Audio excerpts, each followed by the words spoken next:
So what does today's move show us about how the government manages its caucus, and is it enough for the government to try and turn the page for good on all of this? Time for a special Tuesday at Issue. Andrew Coyne is in Toronto tonight.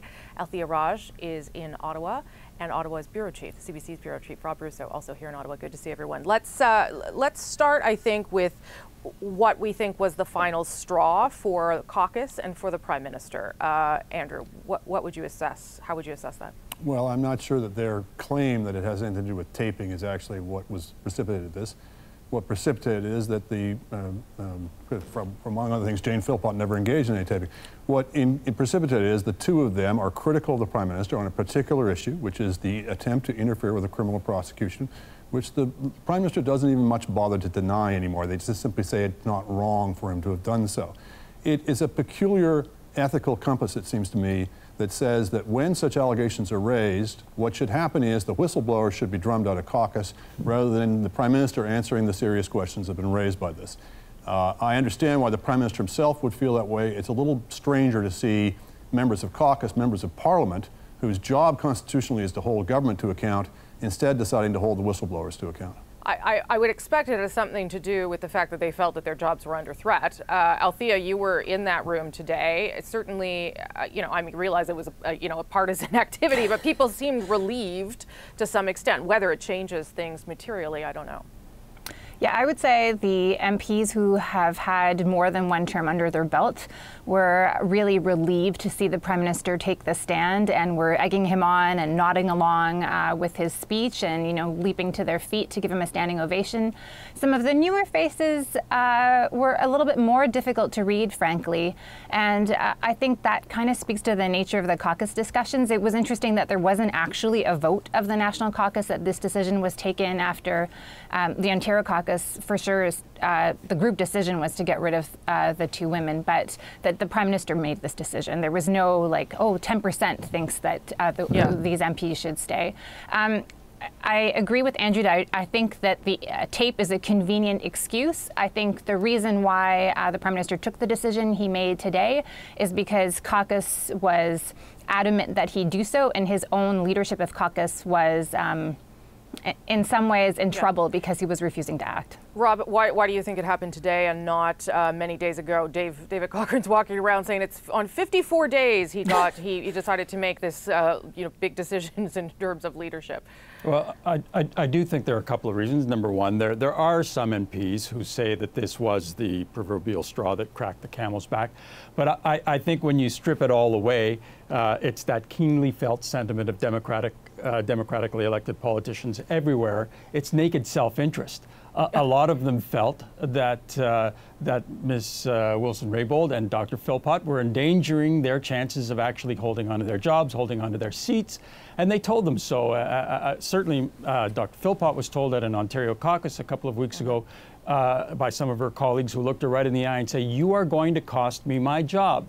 So it was naked self-interest. Now, as to why they moved today, quite frankly, I think it's because it took this long for the Prime Minister's office, and I know that they all went to great lengths to make this look like this was a caucus decision, but it really was the Prime Minister's office who was involved in engineering a lot of this by talking to caucus chairs and saying, okay, we have to get this done, here's how we're going to have it done, and here's when we're going to have it done. I think today's timing is very important because of some events tomorrow. So they wanted to get it done. They wanted to get it done on a certain timetable, and they wanted to hang on to their skins. Okay, well, that speaks to, I think, the other part of this, that it may offer us some light on Justin Trudeau's leadership. I want to play another little clip that he made to caucus and to Canadians today. Here's what he had to say about sort of caucus and unity. In learning to do new things and doing them differently, we encounter difficult moments. Because doing new things, doing different things is hard, and we're not always going to be perfect. I mean, that was pretty telling, I thought, Andrew, because this was supposed to be a Prime Minister who did things differently than Stephen Harper. And I wonder what we should take from that comment and how this day has ended. Well, clearly, if anything, this caucus and this party is under tighter control than under Stephen Harper. I think Rob makes this point very well. The notion that this was some kind of apprehended caucus revolt and an unwilling prime minister was forced to lower the boom on people who've been a thorn in his side throughout this affair, I think strikes me as fanciful. But whether it was or it was not, I'm struck by the fact that nobody alleges that either woman is not telling the truth. That when they allege that a serious effort was made to interfere with a criminal prosecution, everyone just brushes past that, waves it aside as if it was inconsequential, and just talks about the optics.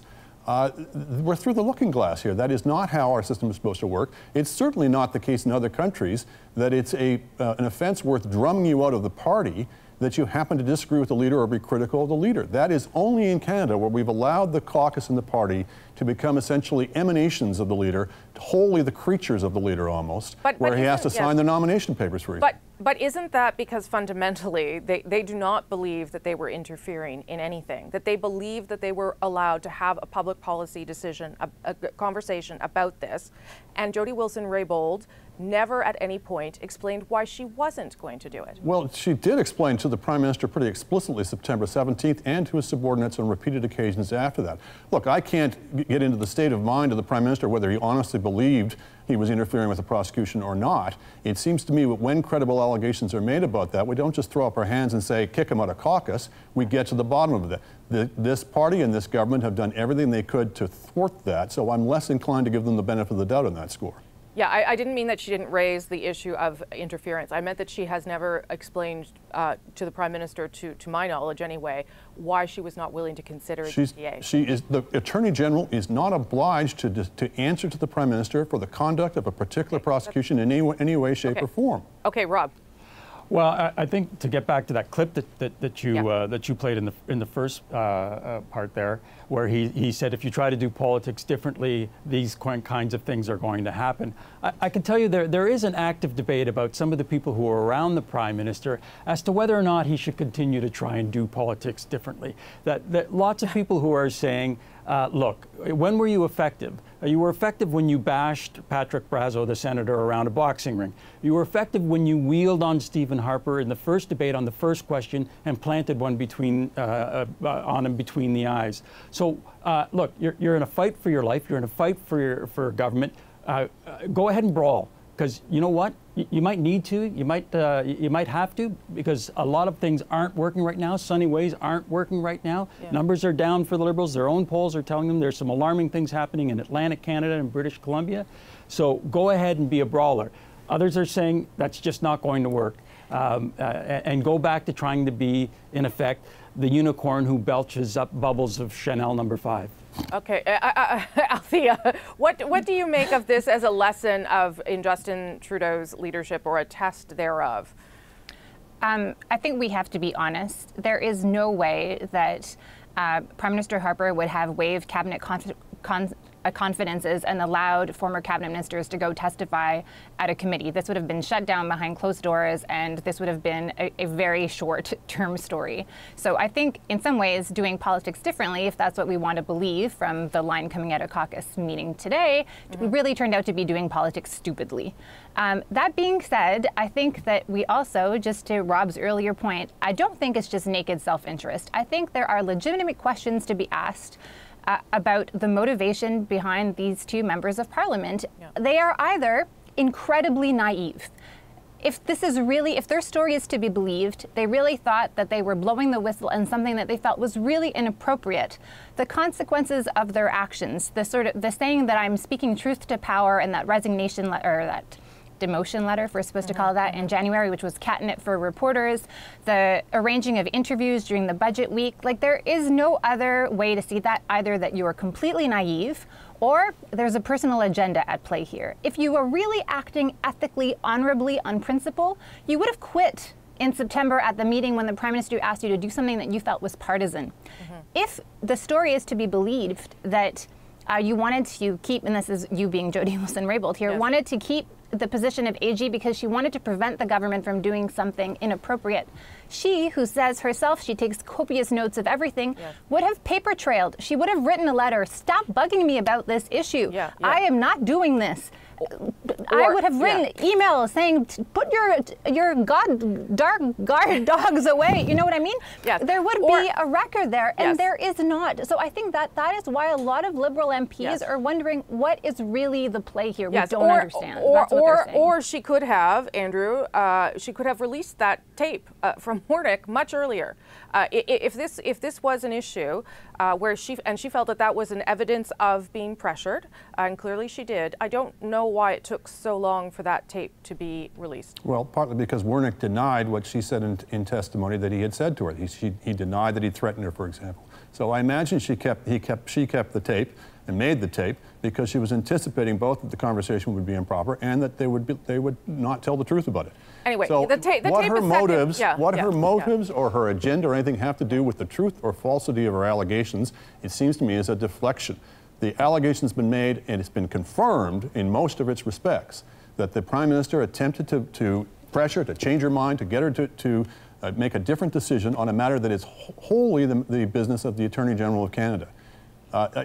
We just have to keep focused on what is actually relevant here rather than what's fun to discuss. Andrew, people are of different opinions on that issue. You firmly believe one thing, but there are other people who don't agree with you. The difference of opinion is not whether it happened, it's whether it's wrong. That's fine. Let's debate that, but let's not get into motives when they don't go to the germane question, which was, what did the Prime Minister say? What did Mr. Warnick say? Or what is the appropriate extent of that influence? We know what Mr. Warnick said because we have the tape. If we didn't have the tape, they'd still be denying it.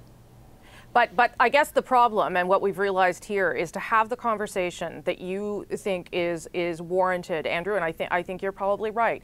You cannot do it in a context in which we are and have been for the past 54 days. You cannot have a reasonable, logical conversation about where is the line in a conversation like this. You could have called witnesses to the Commons Justice Committee the day after the story broke. Instead, what they first tried to do was not to call any witnesses except for the clerk and the President Attorney General.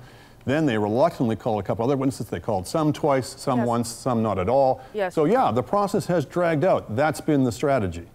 Well, and the Prime Minister's story, the Prime Minister's story has evolved on this. This was false accusations, and then it went to some mistakes were made. Look, I think no matter what happens, there are people around the Prime Minister and in the caucus who thinks that the talons in the Prime Minister's liver are now out. I'm not sure that that's true. At a minimum, seats are in peril.